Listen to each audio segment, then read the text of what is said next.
Alright, this message is to everyone at Creation Science Evangelism. I was wanting to.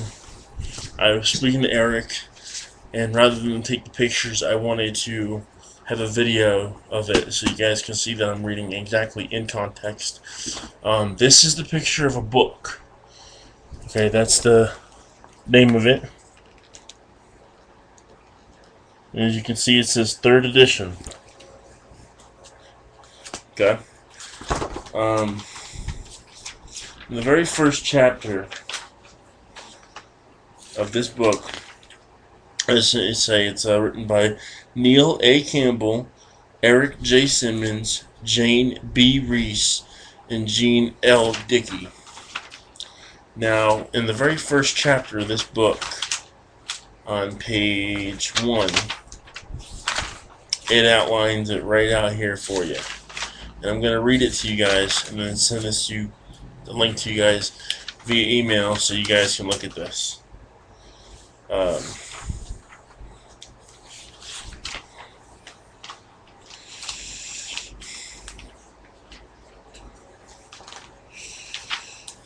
actually this is on page...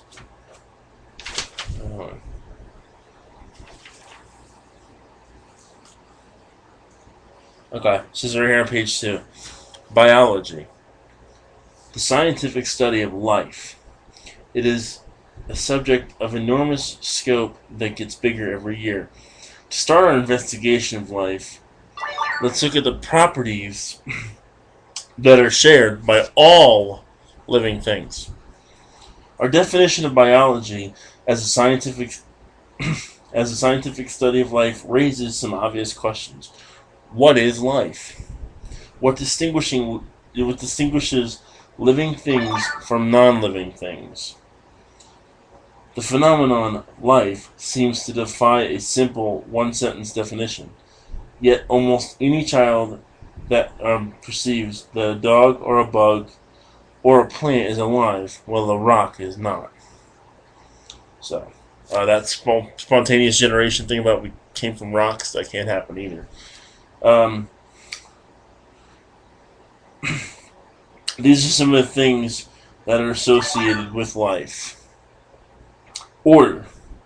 All living things exhibit a complex but organized organization, as seen in the structure of a pine cone.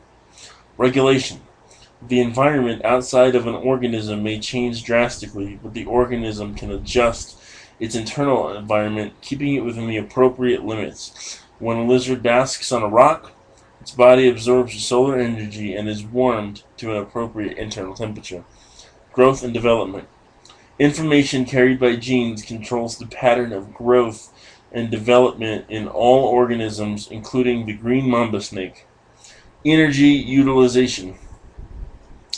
Organisms take place in energy and use it to perform all of life's activities. A puffin obtains energy by eating a fish and then uses this energy to power swimming and other work. Response to environment.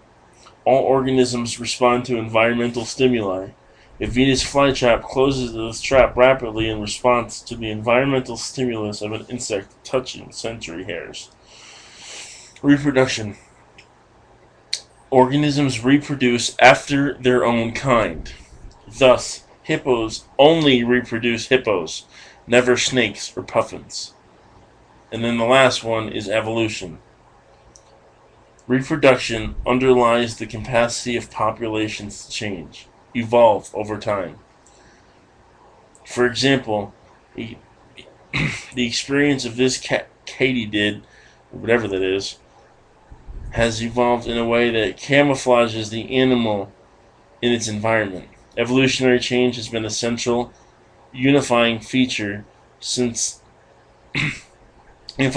life since life nearly arose about 4 billion years ago. Now, we can understand that it's not 4 billion, but it says right here the important part under F, reproduction.